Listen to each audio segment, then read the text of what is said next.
할렐루야. 옆에 분들께 인사 나누시겠습니다. 함께함이 기쁨입니다. 함께함이 기쁨입니다. 함께함이 기쁨입니다. 하나님께 기도 올려드리겠습니다. 하나님 감사합니다. 이 시간 수요 예배의 자리로 인도하여 주심을 감사드립니다. 주님께서 주신 마음이, 온 마음의 중심이 오직 주님 앞에 드려지기를 소원합니다. 이 시간 성령께서 저희들의 마음 문을 열어주셔서 주님이 기뻐 받으시는 찬양과 예배로 인도하여 주시옵소서. 예수님의 이름으로 기도드렸습니다. 아멘. 강물같이 흐르는 기쁨 올려드리겠습니다.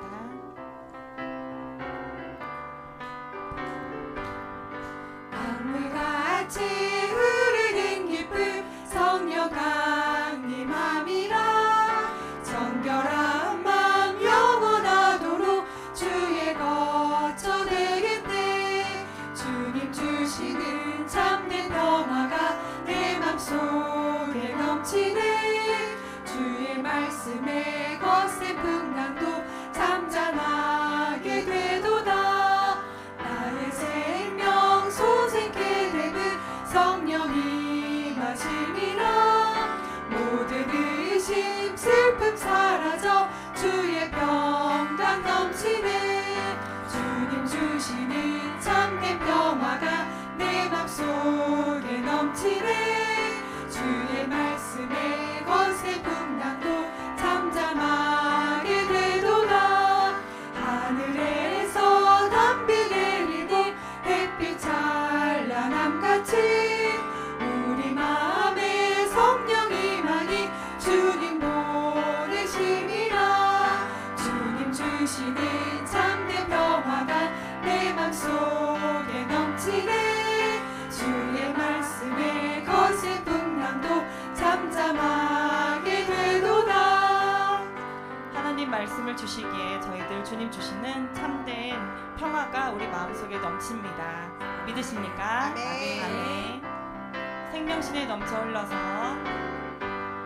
생명심에 넘쳐 흘러서 마른 광야 적시니 그의 열매 무르익어서 주수를 기다리네. 주님 주시는 참된 평화가 내 맘속에 넘치네. 주의 말씀에 거센 풍랑도 잠잠하게 되도다.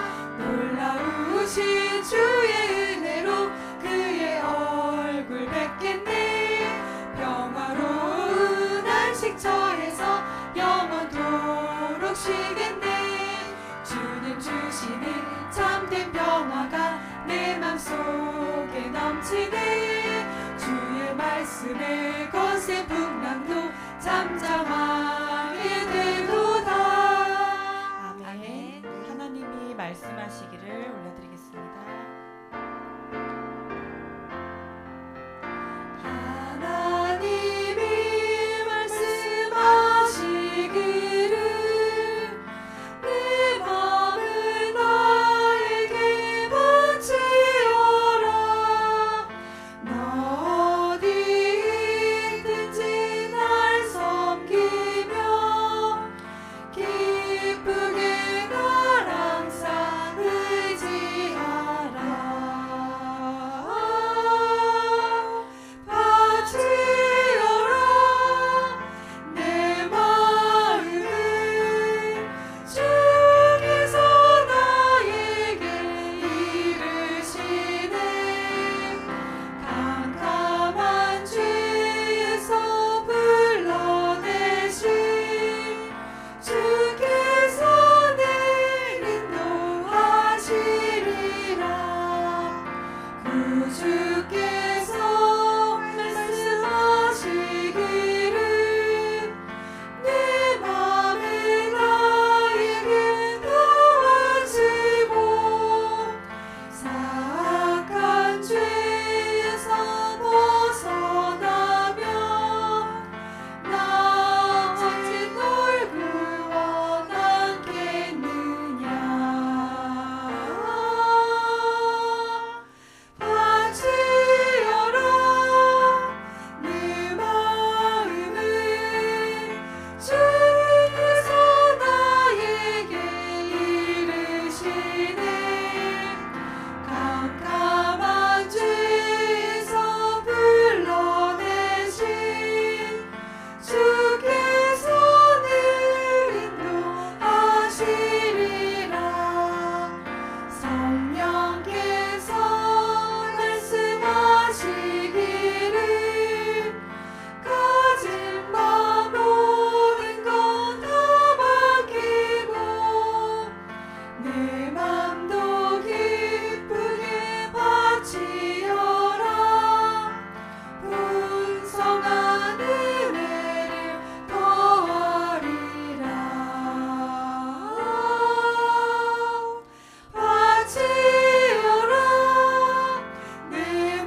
것이요 찾으라 찾을 것이요 두드리라 문이 열릴 것이니 할렐루야 할렐루야 할렐루야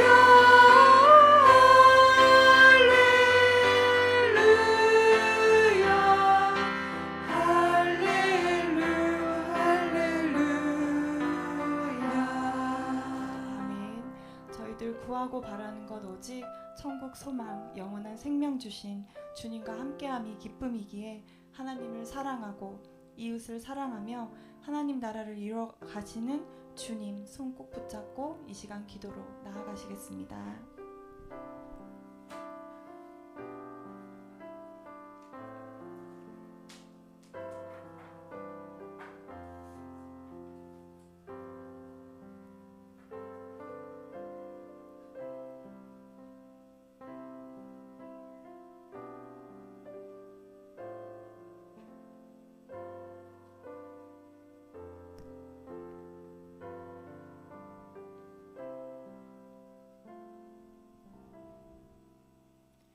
사랑이 많으신 주님, 하나님의 생명으로 부르셔서 저희가 성도로 살아가며 주님 안에서 부족함 없는 인생 되게 하시니 감사합니다. 계명을 따라 행하고자 애쓰며 하나님 사랑에 먼저 집중하길 소원합니다. 그 풍성한 사랑으로 채우심을 받고 다른 사람의 필요를 채워주는 사랑의 공동체가 되게 하옵소서. 받은 말씀대로 행동하는 사랑을 실천하고자 다짐해 보지만 아는 것과 행동하는 것에 간극을 느끼며 주님 앞에 여전히 부끄러운 모습입니다. 우리의 연약함을 아시는 성령님을 더욱 의지하오니 진실함 가운데 성도다운 신앙과 삶의 모습으로 살아가도록 도와주시옵소서. 새 생명이 움트는 계절에 셀교회로 전환하게 하시고 지난 주일 셀 리더를 세워주시니 감사합니다.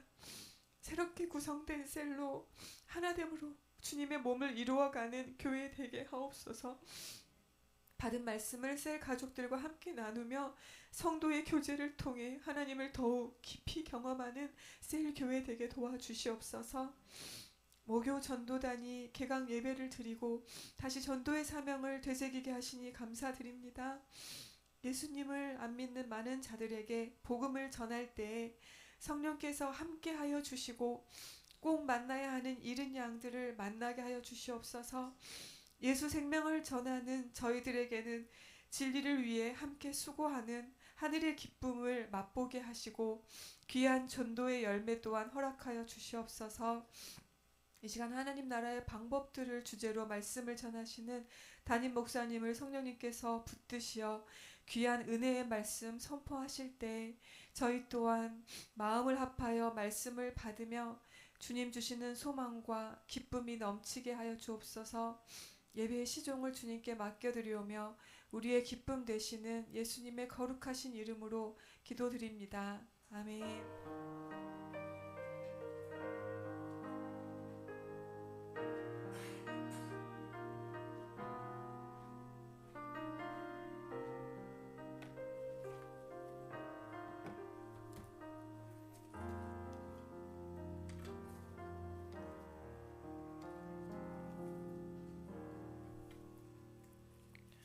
오늘 하나님께서 주시는 말씀 신약성경 요한복음 3장 5절부터 7절까지의 말씀입니다. 요한복음 3장 5절부터 7절까지의 말씀. 신약성경 145쪽 요한복음 3장 5절부터 7절 한 절씩 교독하고 7절 같이 읽겠습니다. 예수께서 대답하시되 진실로 진실로 내게 이르노니 사람이 물과 성령으로 나지 아니하면 하나님의 나라에 들어갈 수 없느니라.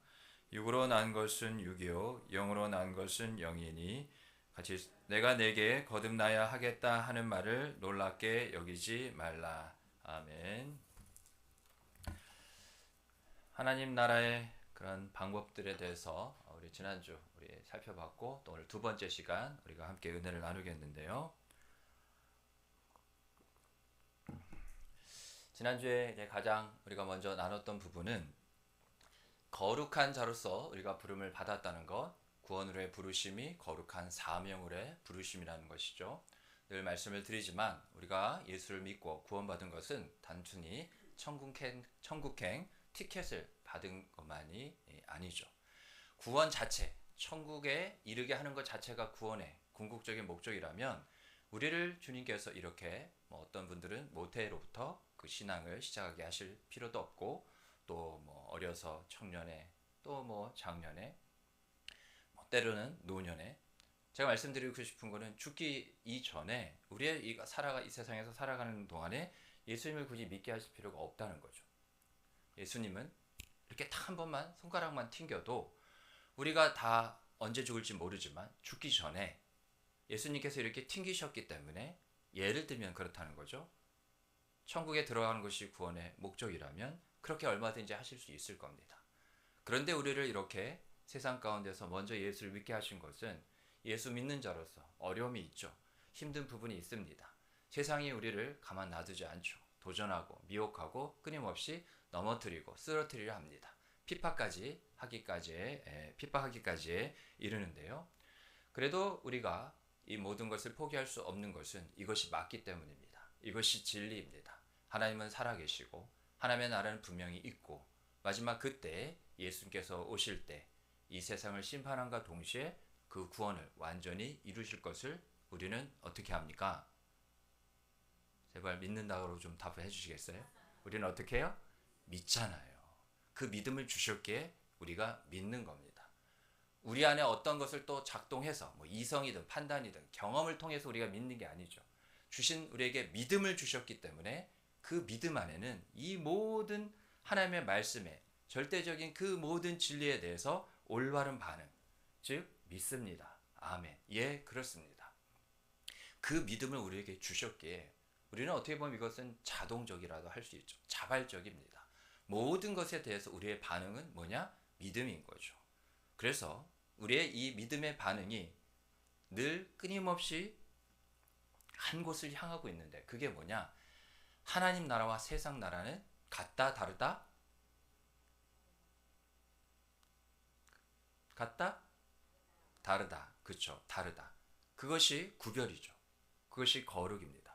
우리가 하나님 나라와 세상 나라를 구분하는 그 자체가 거룩한 백성으로서의 시작이며, 늘 우리의 삶의 실제적인 부분이 바로 이것인 거죠. 세상 나라의 가치, 하나님 나라의 가치, 그 두 개의 가치가 끊임없이 싸우죠.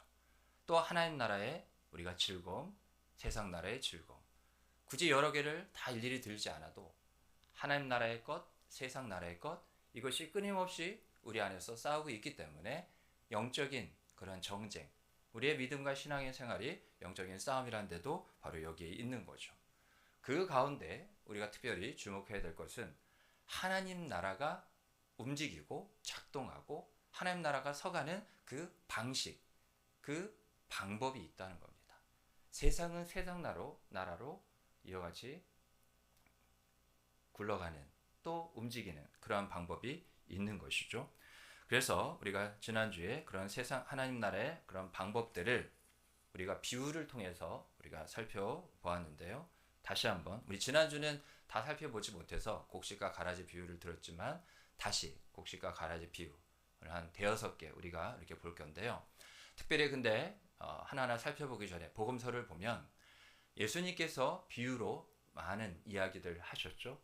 그런데 한 주제에 대해서 이만큼 다양하게, 그것도 연이어서 하신 비유도 없는데, 그 비유가 뭐냐? 하나님 나라에 대한 비유입니다. 그것만 보더라도 복음서가 결국 무엇을 말하고 있는지, 왜 예수님이 오셨고 예수님이 이와 같은 사역을 하시고 또 우리가 예수님을 믿고 따라야 되는 그 모든 것의 귀결점, 결국에 이 모든 것, 복음서의 많은 기록들과 그 많은 사역들, 여러 가지 그런 일들, 사건들이 한 곳에 다 집중하고 있는데 그것이 바로 어디냐? 하나님 나라라는 겁니다. 그래서 천국 복음이죠. 그래서 세례 요한도 회개하라 천국이 가까웠느니라. 복음서의 그 시작을 이와 같이 하고 있는 것도 바로 이러한 이유가 있기 때문인 것이죠. 그래서 우리 먼저 첫 번째 하나님 나라의 그런 비유들, 이 비유들을 통해서 하나님 나라는 그냥 그런 것이구나 라가 아니라 그 비유 가운데 주시는 은혜를 통해 하나님 나라를 소망하고 또 준비하며 또 살아가는 우리의 모습이 그 방법들이 이러하겠다라는 그런 세상 나라의 방법과 다른 부분들을 우리가 살펴볼 수 있기를 바랍니다. 우리 다 같이 한번 성경을 찾아보겠습니다. 신약성경 마태복음 13장 24절부터 30절 말씀인데요. 마태복음 13장 24절부터 30절까지의 말씀. 신약성경 21쪽입니다. 마태복음 13장 24절부터 30절까지입니다. 제가 한 절 여러분 한 절 교독합니다. 예수께서 그들 앞에 또 비유를 들어 이르시되 천국은 좋은 씨를 제 밭에 뿌린 사람과 같으니 사람들이 잘 때에 그 원수가 와서 곡식 가운데 가라지를 덧뿌리고 갔더니 싹이 나고 결실할 때 가라지도 보이거늘 집 주인의 종들이 와서 말하되 주여 밭에 좋은 씨를 뿌리지 아니하였나이까 그런데 가라지가 어디서 생겨나이까 주인이 이르되 원수가 이렇게 하였구나. 종들이 말하되 그러면 우리가 가서 이것을 뽑기를 원하시나이까 주인이 이르되 가만두라. 가라지를 뽑다가 곡식까지 뽑을까 염려하라. 같이 있습니다. 둘 다 추수 때까지 함께 자라게 두라. 추수 때에 내가 추수꾼들에게 말하기를 가라지는 먼저 거두어 불사르게 단으로 묶고 곡식은 모아 내 곡간에 넣으라 하리라. 아멘. 우리 이어서요 36절부터 43절 말씀도 한번 보겠습니다. 제가 먼저 36절 있습니다. 이에 예수께서 무리를 떠나서 집에 들어가시니 제자들이 나와 이르되 밭의 가라지의 비유를 우리에게 설명하여 주소서. 대답하여 이르시되 좋은 씨를 뿌리는 이는 인자요 밭은 세상이요 좋은 씨는 천국의 아들이요 가라지는 악한 자의 아들들이요 가라지를 뿌린 원수는 마귀요 추수 때는 세상 끝이요 추수꾼은 천사들이니 그런즉 가라지를 거두어 불에 사르는 것 같이 세상 끝에도 그러하리라. 인자가 그 천사들을 보내리니 그들이 그 나라에서 모든 넘어지게 하는 것과 또 불법을 행하는 자들을 거두어내어 불못불에 던져 넣으리니 거기서 울며 이를 갈게 되리라. 그때 의인들은 자기 아버지 나라에서 해와 같이 빛나리라. 귀 있는 자는 들으라. 아멘. 이 비유가 말하고 있는 것이 결국 뭐냐? 이렇게 먼저 생각해 보시면 좋겠습니다. 우리가 예수를 믿고 기독교 신앙 가운데 또 그 신앙을 더욱더 이어가고 풍성하기 위해 대부분의 모든 우리 기독교인들이 교회에 등록을 하죠. 정통적인 건강한 인정받은 그러한 하나님께서 세우신 교회, 교단은 다를 수 있지만 교회에 그렇게 등록을 하죠. 그런데 교인으로 등록된 것으로 인해서 그것만으로 내가 하나님 나라에 속했는지 속하지 않았는지 그게 기준이 될 수는 없다는 겁니다. 그러니까 교회에 등록해서 교회에 나간다고 해서 주일 예배 드린다고 해서 하나님께서 인정하시는 다 곡식인지 가라지인지는 우리가 스스로 판단할 수 없다는 거죠. 그런데 누구는 아십니까? 하나님은 아십니다. 그리고 사실 나도 압니다. 내 믿음과 내 신앙이 어떠한 상태인지 내가 참된 믿음 가운데 신앙생활을 하고 있는지 그냥 어찌하다 보니 여러 가지 이유 많겠지만 내가 예수를 사랑하고 주를 따르려는 그러한 목적이 먼저가 아닌 다른 것이 이유가 되어서 얼마든지 주일에도 교회에 나와서 예배하는 그 자리에 성전에 들어올 수는 있다는 것이죠. 그리스도인 비슷하게 그리스도인처럼 행동한다고 해서 그 사람이 진정한 그리스도인이 된 것은 아니라는 겁니다. 그래서 곡식과 가라지 이 비유를 통해서 예수님이 하신 말씀은 뭐냐? 예수님은요 악하고 구원받지 못한 사람들이 진짜 교회 안에서 믿는 사람들과 섞여 있다는 거죠. 이 비유 가운데 알곡과 가라지가 섞여 있는 것처럼 말이죠. 그래서 하나님은 각 사람과 우리 개인이라 볼 수 있습니다. 하나님과 나 사이 1대1에 그렇게 각 사람과 하나님과의 그런 관계를 통해서 최종적으로 판단하시는 거죠. 그래서 우리가 지난주 주일의 설교 가운데 은혜를 나눈 것처럼 무언가를 하는 게 주님을 사랑하는 것이 아닙니다. 먼저는 하나님이 계신 그곳에 있는 것, 하나님과 함께하는 것이 주님을 사랑하는 시작이며 또한 전부이기도 한 것이죠. 왜요? 우리는 완전하지 못합니다. 그래서 무엇을 해도 어느 정도까지 할 수 있지만 완전하게 또 부족함이 없이 어그러짐이 없이 우리가 할 수는 없죠. 일하시는 분은 누구십니까? 하나님이셔요. 그래서 우리의 사역은, 우리의 그 같은 믿음의 순종은 일하시는 하나님과 함께 있을 때 그렇게 일하시는 하나님을 경험할 수 있게 되고, 하나님이 사랑이시기 때문에 하나님이 행하시는 모든 것에는 하나님의 그 사랑이 나타나기에 우리가 그 사랑 가운데 집중할 수 있고 사랑 안에 거하고 그 사랑으로 또한 채워져서 우리도 하나님의 사랑으로 그러한 모든 것을 할 수 있게 되는 것이죠. 예수님께서도 우리를 향하여서 너희와 너희가 내가 한 일을 행할 것이고 내가 행한 것보다 더 큰 일을 하시리라. 우리가 예수님보다 더 커지겠다는 말이 아니라 하나님이 우리를 통해서 하시고자 하는 그 일을 우리는 스스로 가늠할 수 없다는 것이죠. 우리가 어떠한 모습으로 하나님이 계신 그곳에 순종하느냐에 따라서 우리는 하나님 사이즈, 즉 우리의 판단과 지식과 경험의 그 모든 제한적인 것을 뛰어넘어 능하신 위대하신 하나님의 일하심을 우리가 보게 된다는 겁니다. 그래서 우리가 해야 할 일은 결국 뭐냐? 우리는 참된 그리스도인들이 예수님을 향하여서 또 예수님을 따라 성장하고 열매 맺을 수 있도록 도와야 된다는 것이죠. 하나님이 믿지 않는 자들은 골라내실 겁니다. 그런데 그러면 하나님 그 마지막에 골라내지 말고 미리 좀 골라내시지. 그 가운데는 그 가라지와 알곡의 차이는 겉으로 보면 똑같습니다. 그런데 그걸 까보면 아무것도 없는 건 가라지고 차 있는 것은 알곡인 거죠. 어떠한 것은 가라지 그대로 하나님께서 내버려 두실 겁니다. 근데 그건 하나님의 책임이 아닙니다. 하나님은 똑같은 모판에 물과 양식과 그 모든 것을 공급해 주시는데 같은 그런 모판에서도 알곡이 나오기도 하고 가라지도 나오기도 하는 거죠. 또 아직은 가라지 같이 보이지만 엄밀히 말하면 연약한 거죠. 이제 곧 채워질 거라는 겁니다.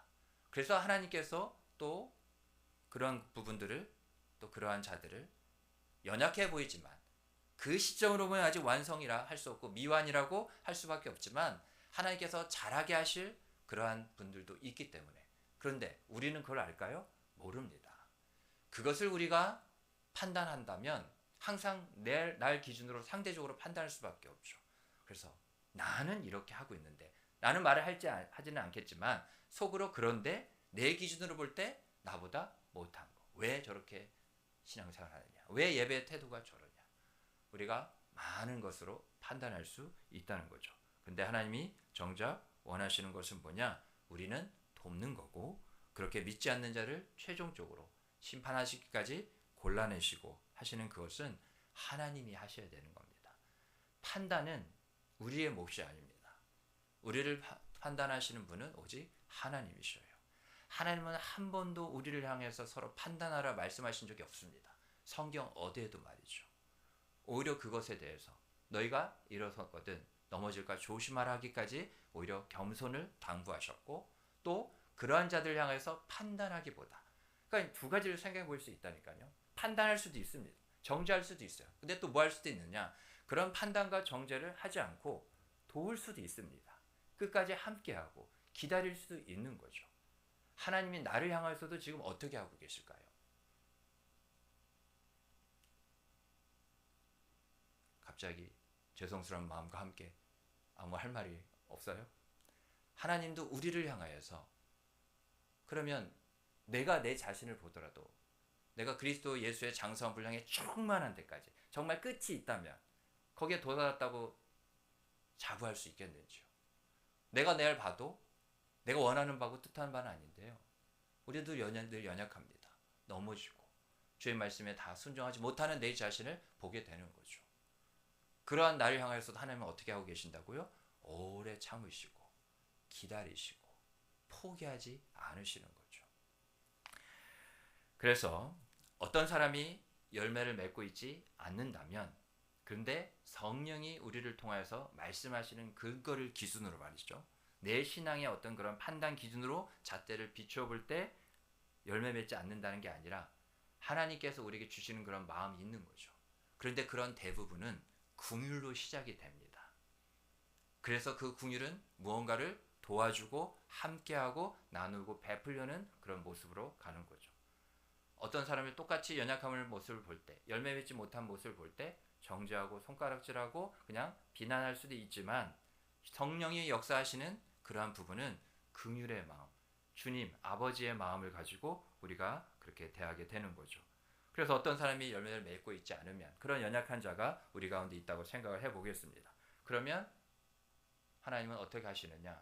우리는 하나님이 우리를 사용하셔서 그 사람의 깊은 영적 필요를 채우시도록 해야 한다는 것이죠.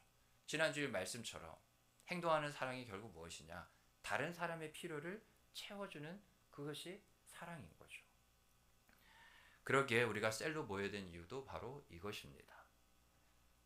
혹자는 그냥 교회를 가리켜서 뭐라 합니까? 종합병원이라 하죠. 안 아픈 자가 없는 겁니다. 상처 없는 자가 없어요.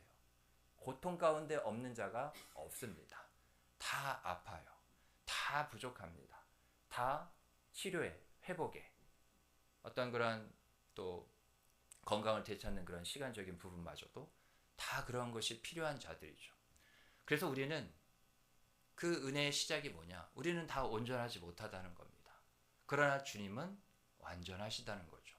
그래서 우리가 셀로 모이는 것도 아까 말씀드린 것처럼 하나님은 나를 또 우리를 통하여서 우리의 그러한 필요를 우리를 통해 저들의 다른 사람들의 그러한 우리 모두의 필요를 채우도록 하나님은 일하신다는 거죠.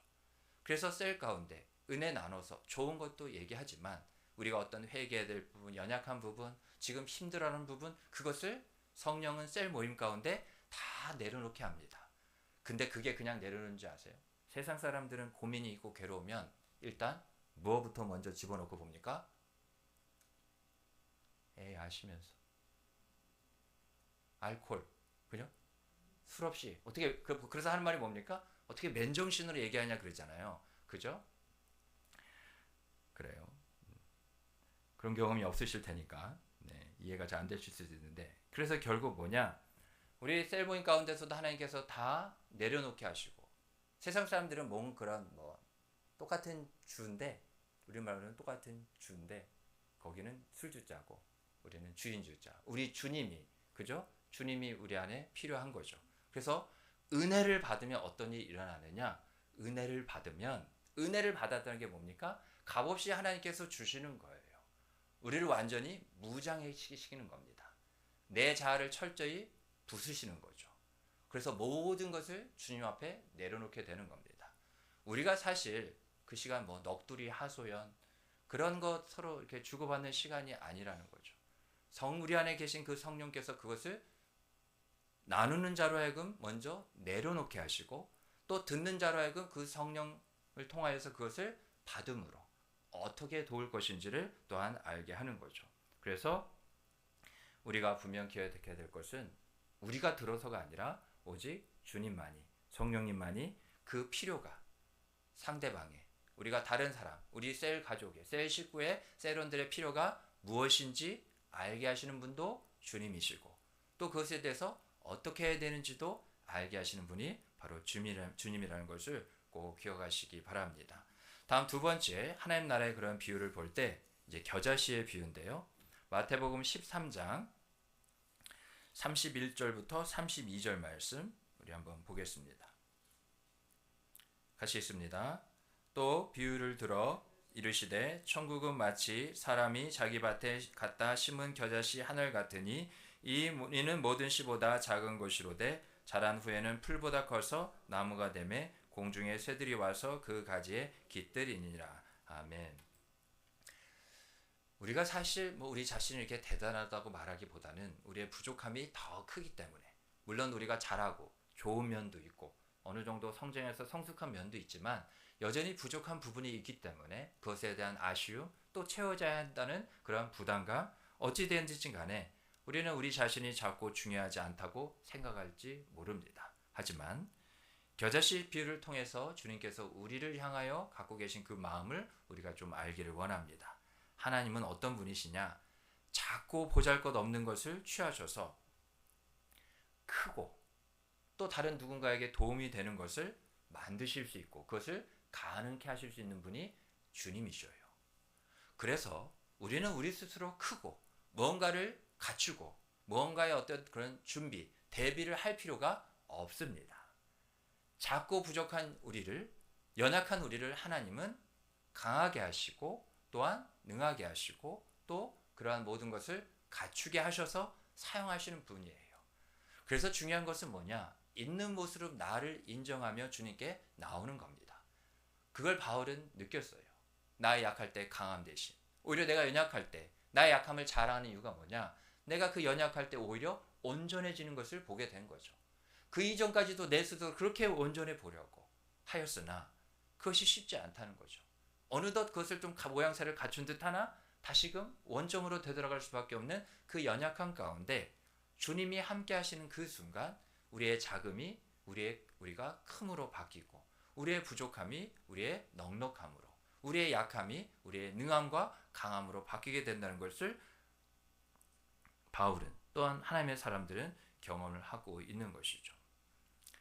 우리가 보통 그런 생각을 하지 않습니까? 하나님이 우리 가정, 우리 교회 어떻게 변화시켜 줄까? 이렇게 정말 변화됐으면 좋겠다. 우리가 그런 막연한 생각 가운데 또한 소망까지도 가지게 되죠. 그런데 나는 능력이 없고 거듭 말씀드리지만 어떠한 영향력도 그런 힘도 없다고 그런 것을 우리가 느끼게 된다면 우리가 집중해야 될 것이 뭐냐? 하나님은요. 하나님을 믿고 순종하는 한 사람을 찾으십니다. 그 한 사람이 하나님은 내가 되길 원합니다. 그러면은 한 사람 채워졌으니까 내가 굳이 할 필요가 없겠네요.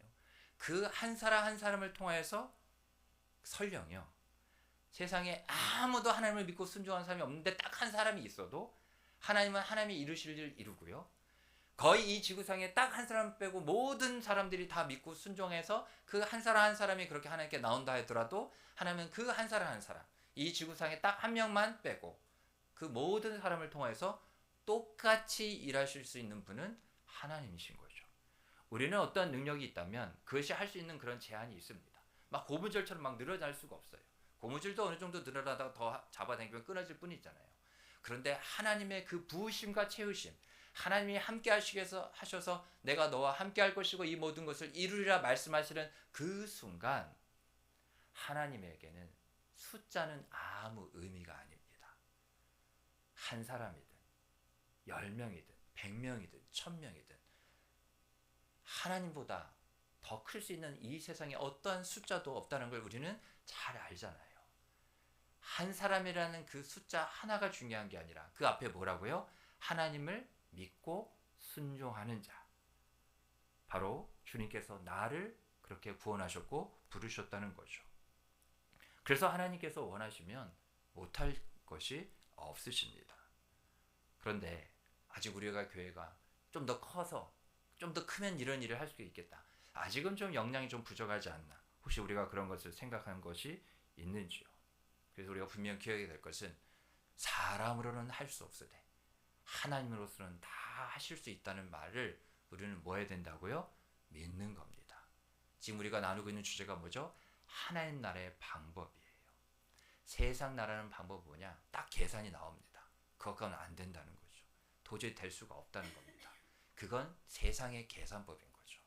그러나 하나님의 계산법은 우리가 판단하고 측량할 수 있는 것이 아닙니다. 우리 마태복음 19장 26절 말씀 우리 한번 보겠습니다. 마태복음 19장 26절 말씀 신약성경 32쪽이죠.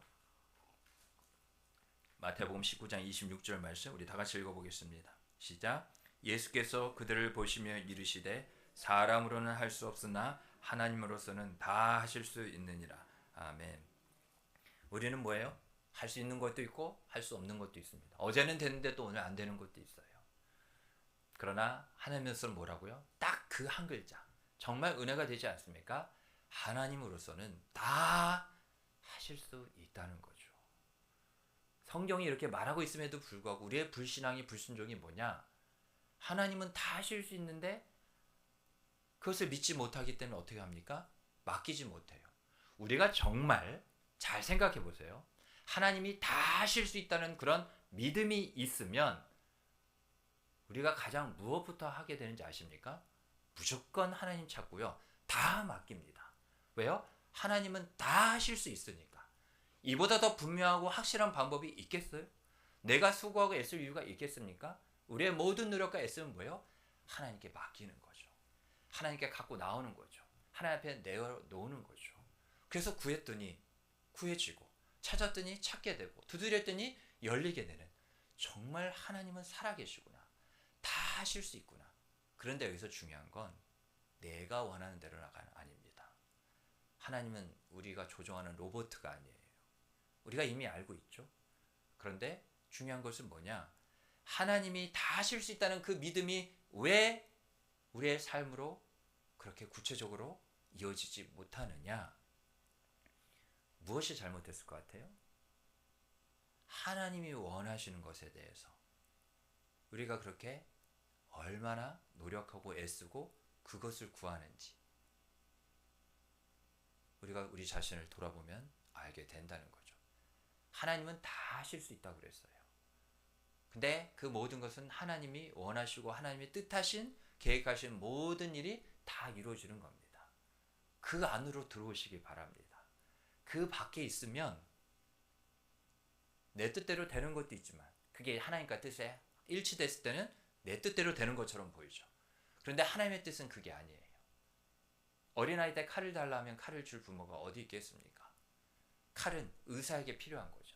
고치고 생명을 살리는 데 필요한 겁니다. 하나님은 우리에게 있어야 할 것을 주시지 우리가 원하는 것을 다 주시는 분이 아닙니다. 그래서 우리는 하나님을 바라보는 순간 내게 무엇을 채우시길 원하고 무엇이 있어야 하겠다는 하나님의 음성과 그 뜻, 그 계획을 먼저 알아야 되는 거죠. 그걸 알면 우리가 구할 것이 분명해집니다. 이걸 바꿔 말하면 뭐예요? 우리는 무엇을 구해야 되는지 분명하지도 않은 채 그냥 구한다는 겁니다. 다음 우리가 하나님 나라의 비유로 우리가 알 수 있는 것은 누룩에 관한 비유인데요. 마태복음 13장 33절 우리 한 절인데요. 우리 같이 한번 읽어보겠습니다. 마태복음 우리 살펴본 마태복음 13장 33절 말씀 우리 함께 읽어보겠습니다. 시작. 또 비유로 말씀하시되 천국은 마치 여자가 가루 서말 속에 갖다 넣어 전부 부풀게 한 누룩과 같으니라. 아멘. 천국이 성장하거나 변화하거나 이와 같은 그러한 모습을 잘 이제 표현을 한 게 있는데 그게 뭐냐? 한번 제가 질문을 던져보겠습니다. 1번.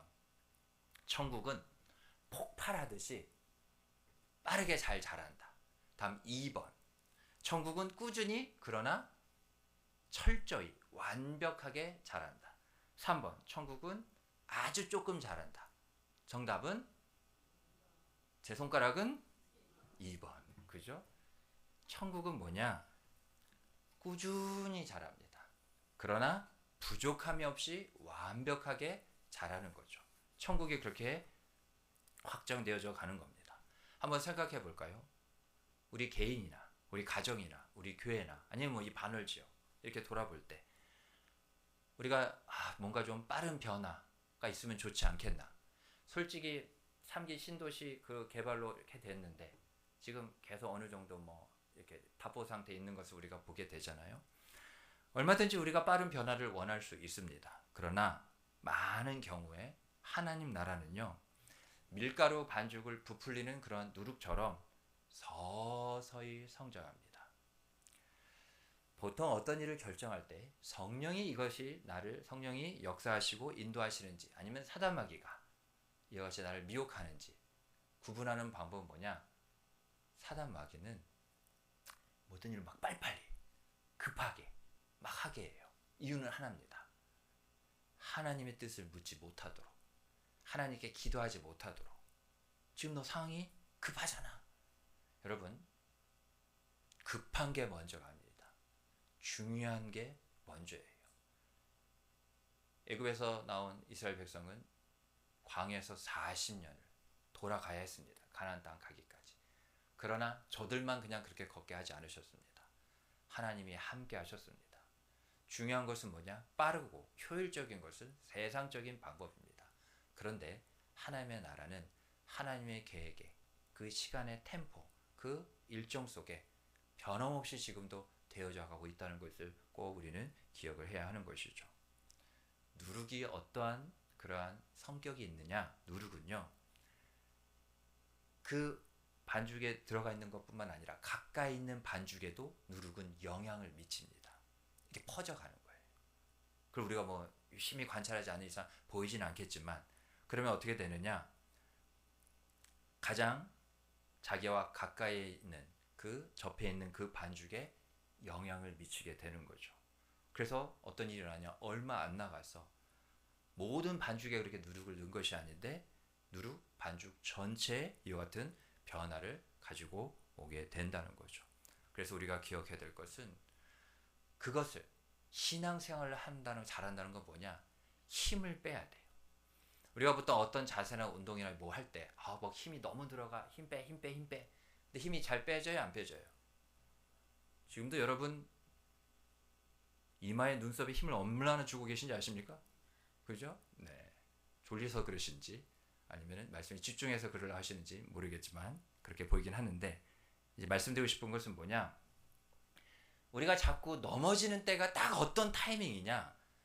잘 의지하다가도, 주님 이름 잘 부르다가도 조금 상황이 어려지고, 이건 막 그러면 더 이상 가다면 마치 큰일 날 것 같아서 뭔가 이제 배를 갈아타야 될 것 같은 그런 느낌으로, 뭐죠? 자신의 힘으로 변화를 가져오려고 애쓰지 마시기 바랍니다. 자꾸 우리 스스로 하려고 하는 그런 부분이 있어요. 그걸 마치 믿음의 어떤 모습으로 착각하는 거죠. 믿음은 나를 믿는 게 아닙니다. 그런 의지가 믿음이 아니에요. 믿음은 철저히 그 대상이 누구냐? 하나님입니다.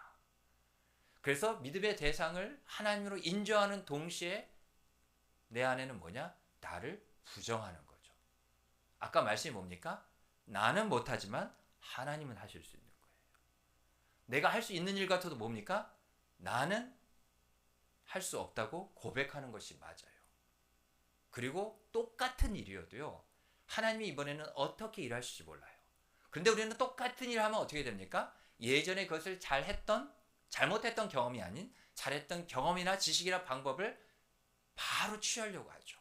어떻게 해서든 뭔가를 똑같이, 최소한 그 이상, 못해도 평균, 그 정도는 이루려고 하는 그런 모습이 있는 거죠. 고난도 다 똑같은 고난이 아닙니다. 건강이 똑같이 또 안 좋아졌어도, 또 내가 물질에 여전히 간신히 한 달 전에 잘 넘겼는데 또 어떤 물질에 어려움이 와도 다 똑같은 고난이 아니에요. 지난번에 그런 똑같은 고난이라도 이전의 고난을 통해서 우리가 이만큼 믿음이 자랐고, 또 이번에 그런 고난과 어려움을 통해서 하나님의 일하심을 통해서 우리가 또 얼마만큼 잘할지 우리는 예측할 수가 없는 거죠.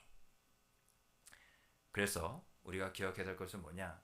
하나님이 나를 통해서, 우리를 통해서 변화를 가져오시도록, 하나님의 일을 하나님이 하시도록 뭐냐? 하나님을 의지하는 겁니다. 하나님께 맡기세요. 그게 뭐라고요? 하나님 나라의 방법이라고요. 앞서서는 나의 연약함을 이와 같이 인정하는 것이고, 지금의 또 이 누룩의 비유는 뭐죠? 하나님께 맡기는 거죠. 다음 우리가 마태복음 13장 우리 44절부터 우리 46절 말씀을 보면 밭에 감추인 보화와 진주의 비유가 나오는데요. 우리 마태복음 13장 44절부터 46절 우리 함께 읽어보겠습니다. 시작. 천국은 마치 밭에 감추인 보화와 같으니 사람이 이를 발견한 후 숨겨두고 기뻐하며 돌아가서 자기의 소유를 다 팔아 그 밭을 사느니라. 또 천국은 마치 좋은 진주를 구하는 장사와 같으니 극히 값진 진주 하나를 발견하며 가서 자기의 소유를 다 팔아 그 진주를 사느니라. 아멘. 천국에 우리가 참여하고 또 천국에 들어가기 위해서는 뭐라 말씀하셨습니까? 우리가 가진 모든 것을 포기하는 겁니다. 내게 있는 모든 것을 포기할 때 하나님 나라의 모든 것이 내 안에 들어옵니다. 우리가 이와 같이 무언가를 가득 채우고 있으면 더 이상 안 부어져서가 아니라 아무리 부어도 그것이 들어갈 공간이 없는 거죠. 그래서 산상수훈에 보면 심령이 가난한 자는 복이 있나니 천국이 누구 거래요? 그렇죠. 너희의 것이라는 겁니다. 그들의 것이라는 거예요. 하나님이 우리에게, 그러니까 심지어 단지 이것을 그냥 내가 세상에 어떤 욕심이나 바람이나 잘못된 것, 죄악의 부분, 세상적인 것만 버리라는 게 아닙니다. 어제까지도 방금 전에 주셨던 그 은혜마저도 하나님께서 또 부어주신 것을 우리가 채우려면 어떻게 해야 돼요? 흘려보내야 된다는 거죠. 계속 내게 주신 것들을 내 것이라 주장하지 않고 하나님의 것이기에, 우리가 청지기 신앙의 그 원리가 뭐죠? 모든 것은 누구의 것이다? 뭐 있어봐야 알지 뭐 이런 식입니까? 아무것도 없어서 지금 저는 그렇게 뭐라 답할 수가 없는데요. 모든 건 누구의 것이에요? 하나님의 것이에요. 내 생명부터 시작해서 내가 있는 모든 것 다 누구예요? 하나님의 것이에요. 욥이 뭐라고 고백했습니까? 주신 이도 하나님이시고 가져가시는 취하는 이도 하나님이신 거죠. 그게 맞아요, 틀려요? 이분들 보기에 아직 끝까지 붙잡고 있는 뭔가가 있나 봐요. 뭐 집문서, 땅문서 많이 좀 붙잡을 게 많으신가 보다. 그런데 어떻게 되느냐? 심지어 세상 것만이 아닌 성경은 무엇까지도 얘기하고 있느냐? 내가 내게 준 것을 왜 너는 계속 가지고 있느냐? 달란트 비유 아시죠? 10달란트, 5달란트, 1달란트. 1달란트 가진 사람 어떻게 했습니까? 그냥 꼭 갖고 있는 거죠. 뺏길까 봐. 근데 주인이 한 말이 뭡니까? 요즘 말하면 은행이죠. 차라리 그것을 그렇게 했다면 이윤이라도 남겼을 것을. 그래서 어떻게 됐습니까? 그 가진 것마저도 빼앗아, 그죠? 더 많이 남긴 자에게 하나님께서 주시는 거죠. 이가봇이라는 뜻이 뭡니까? 하나님께서 영광을 옮기셨다는 거예요. 주님께서 은혜를 주신 것은 나뿐만 아니라 내게 주신 사람들을 함께 나누기 위해 하나님이 하신 말씀을 어떻게 이루는지 아십니까? 이웃을 내 몸같이 내 자신같이 사랑하라 말씀을 하셨잖아요. 그래서 우리에게 무엇을 주셔요? 은혜를 주셔요. 우리가 이와 같이 내게 있는 것을 내 이웃과 함께 나누도록 하나님께서 그 말씀을 친히 이루시는 거죠. 그래서 뭐냐? 받으신 은혜 축복 딱 받으면 부담을 가지셔야 돼요. 아유 좋아라, 마냥 좋아라 하시면 안 돼요. 그걸 어떻게 나눠보낼 것인가? 그죠? 흘려보낼 것인가? 하나님의 나라 그런 모습입니다. 그러기에 뭐 해야 돼요? 모든 것을 포기해야 하는 거죠. 우리 누가복음 14장 33절 말씀 한번 찾아보겠습니다. 누가복음 14장 33절 말씀입니다. 누가복음 14장 33절 말씀.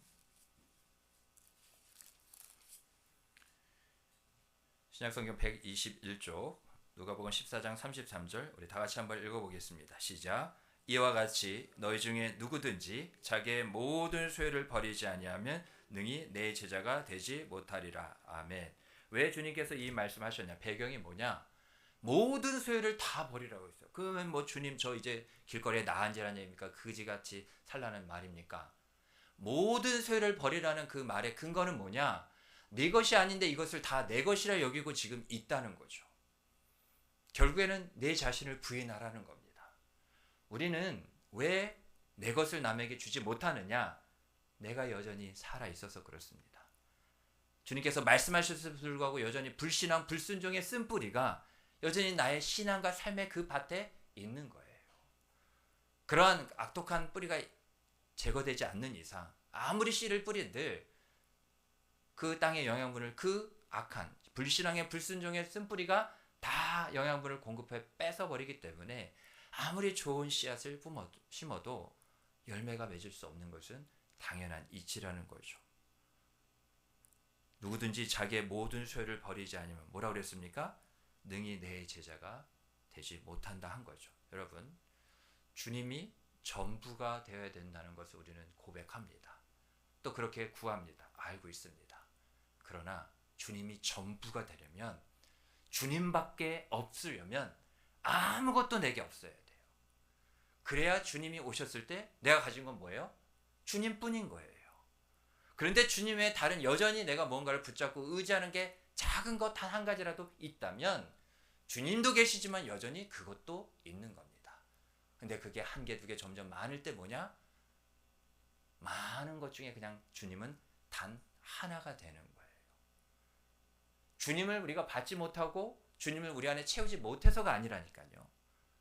아무것도 없을 때 그것은 하나님과 동시에 전부가 되는 것이지, 하나로서 그냥 그쳐지지 않도록 우리가 해야 될 것이 무엇인지 방금 다 버리라 그렇게 말씀을 하고 있는 거죠. 그래서 우리는 예수님의 제자가 되기 위해서는 아까 말씀드린 대로 내 자신을 부인해야 하는 거죠. 모든 것을 다 주님의 주권 아래 이와 같이 내어드려야 한다는 겁니다.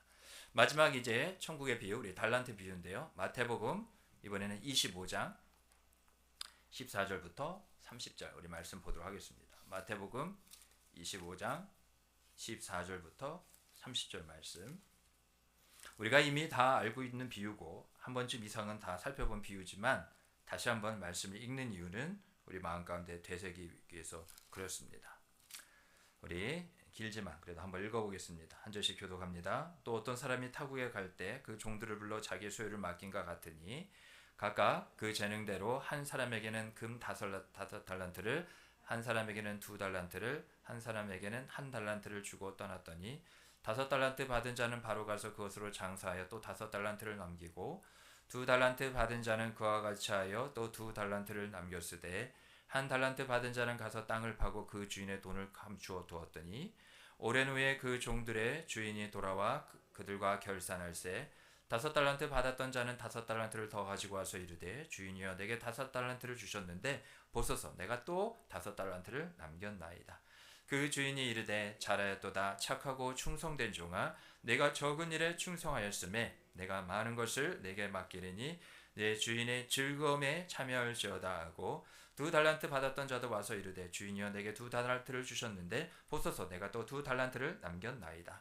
그 주인이 이르되 잘하였도다 착하고 충성된 종아 내가 적은 일에 충성하였음에 내가 많은 것을 내게 맡기리니 내 주인의 즐거움에 참여할지어다 하고 1달란트 받았던 자는 와서 이르되 주인이여 당신은 굳은 사람이라 심지 않은 데서 거두고 해치지 않은 데서 모으는 줄을 내가 알았으므로 두려워하여 나가서 당신의 달란트를 땅에 감추어 두었나이다. 보소서 당신의 것을 가지셨나이다. 그 주인이 대답하여 이르되 악하고 게으른 종아 나는 심지 않은 데서 거두고 해치지 않은 데서 모으는 줄 내가 알았느냐? 그러면 내가 마땅히 내 돈을 취하리라는 자들에게나 맡겼다가 내가 돌아와서 내 원금과 이자를 받게 하였을 것이니라 하고 그에게서 그 1달란트를 빼앗아 10달란트 가진 자에게 주라. 무릇 있는 자는 받아 풍조하게 되고 없는 자는 그 있는 것까지 빼앗기리라 같이 있습니다. 이 무익한 종을 바깥 어두운 데로 내쫓으라. 거기서 슬피 울며 이를 갈리라 하리라. 아멘. 5달란트 2달란트 받은 사람 똑같이 배로 남겼죠. 우리가 숫자적으로 보면 5달란트 받았던 사람은 10달란트, 2달란트 받았던 사람은 4달란트. 누가 더 나중에 숫자가 큽니까? 10달란트. 그죠? 처음에 5달란트 받은 사람이죠. 10달란트를 남겼으니까. 그러니까 제가 근데 앞서 말씀드린 것처럼 비율은 똑같아요, 안 똑같아요?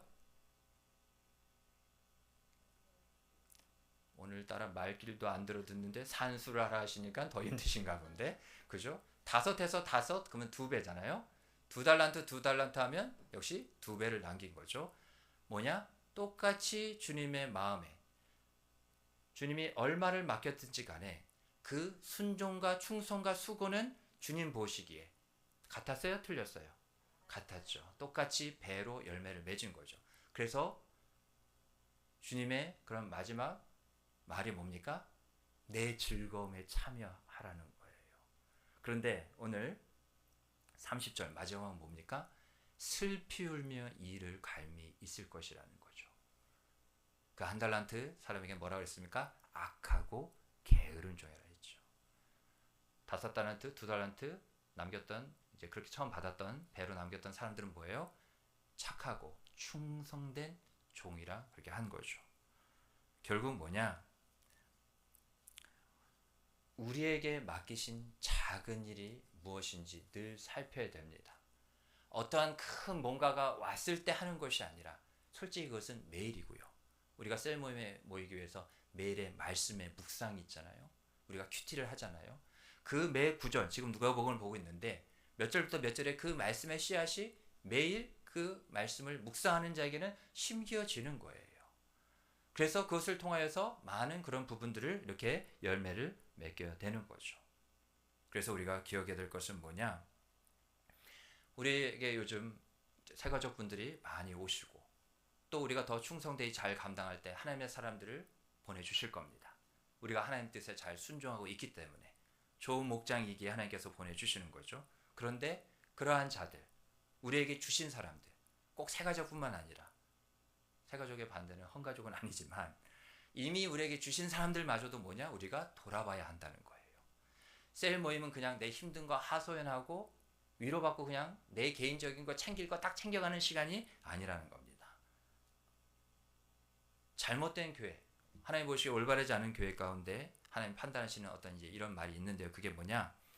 우리는 정문으로 사람들을 데리고 오는데 그들은 뒷문으로 떠나갑니다 라는 그러한 교회는 되지 말아야 한다는 거죠. 하나님이 계속 부어주시는데 늘 채워지지가 않는 거예요. 하나님이 뭐 잘못하신 게 있습니까? 항아리가 깨져 있는 거죠.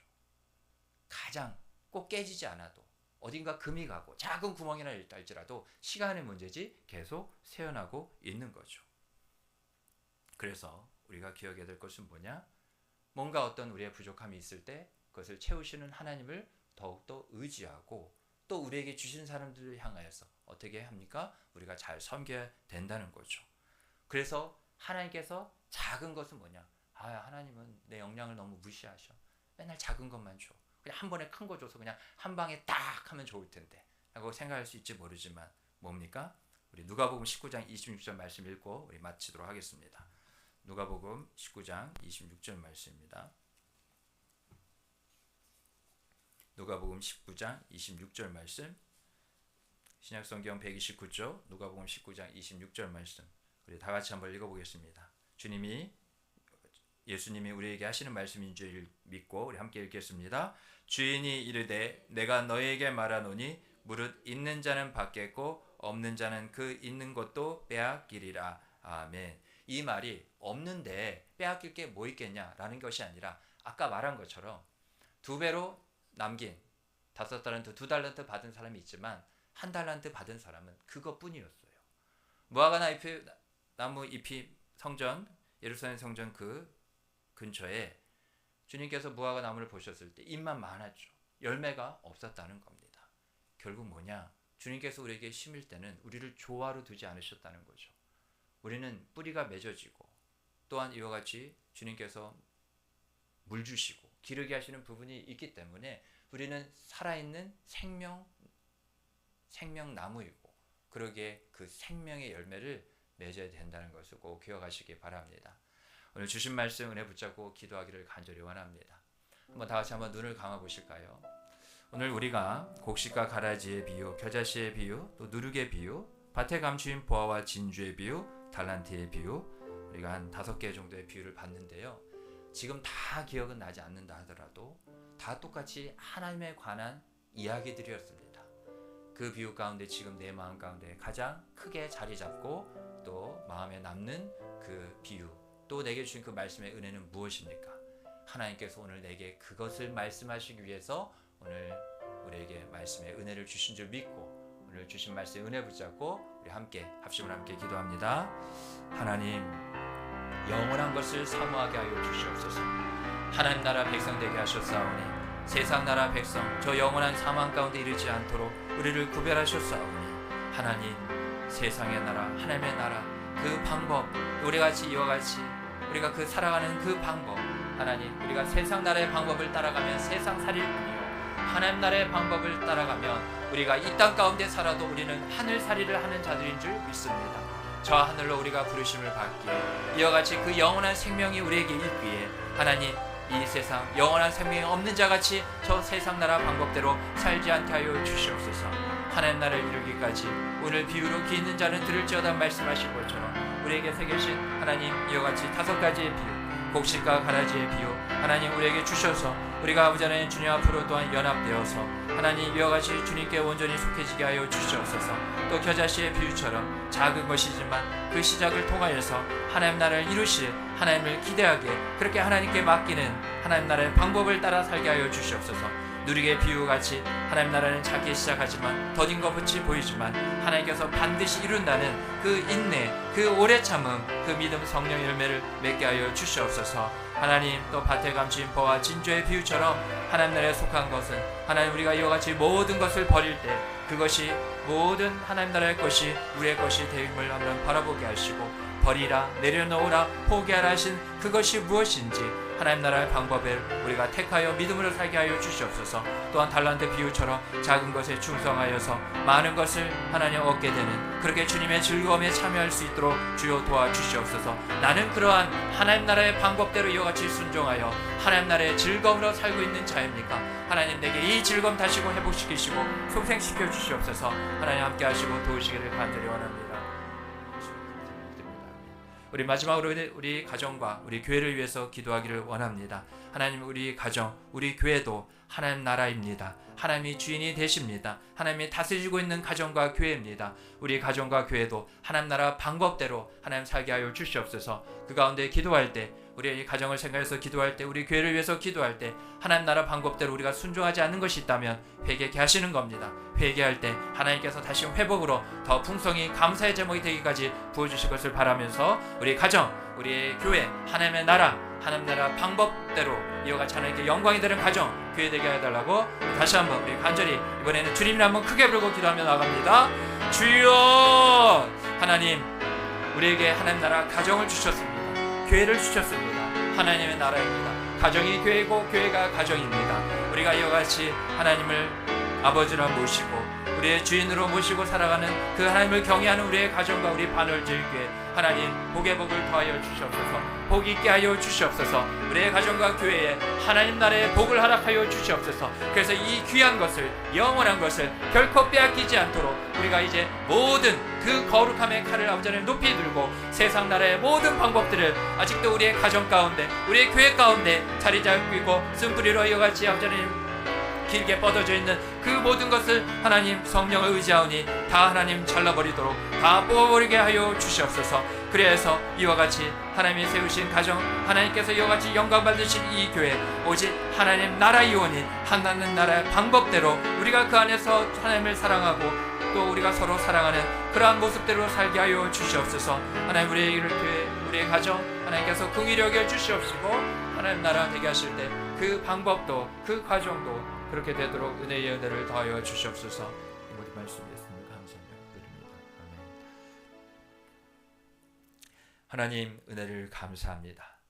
하나님 나라 백성 되게 하셨고 영원한 생명 주셨기에 영원한 나라 살 수 있기에 하나님 우리가 이 땅 가운데 산다 할지라도 세상 나라의 방법을 택하여 세상살이 되지 말게 하여 주시옵소서. 하나님 나라의 방법을 오직 택하여 말씀이 그렇게 우리에게 이와 같이 가르쳐주고 지시하고 명령하고 있기에 하나님 오직 순종함으로 이와 같이 하나님 나라의 방법대로 하늘살이 하나님 나라를 준비할 뿐만 아니라 경험하는 우리 모두가 되게 하여 주시옵소서. 하나님 나라를 맛보는 자가 그 방법대로 살아가는 자가 소망과 확신 가운데 살게 될 줄 믿사오니 그렇게 하나님 나라가 더욱더 확장되어져 가고 든든히 세워져 가는 우리의 자신의 심령 더 나아가 우리의 가정 우리 반월제일 교회 되게 하여 주시옵소서. 이 모든 말씀 예수님의 이름으로 간절히 기도드리옵나이다. 아멘. 우리 주 예수 그리스도의 구원의 은혜와 하나님 아버지의 크고 놀라우신 사랑과 성령님의 교통하심과 역사하심과 충만하심이 하나님 나라의 그 방법 주께서 말씀하신 대로 오늘 설교 가운데 주신 그 비유를 우리 마음 가운데 다시금 되새겨 세상 나라 방법이 아닌 하나님 나라의 방법으로 그 방법마저도 하나님께 영광이 되기를 소망하며 그렇게 하나님 나라를 소망하고 확신 가운데 살아가기를 또한 간절히 결단하는 그렇게 나아가는 주님의 거룩한 백성들 위해 그 가정과 자녀와 산업과 모든 기도의 제목들 위해 이제로부터 영원토록 함께 있을지어다. 아멘.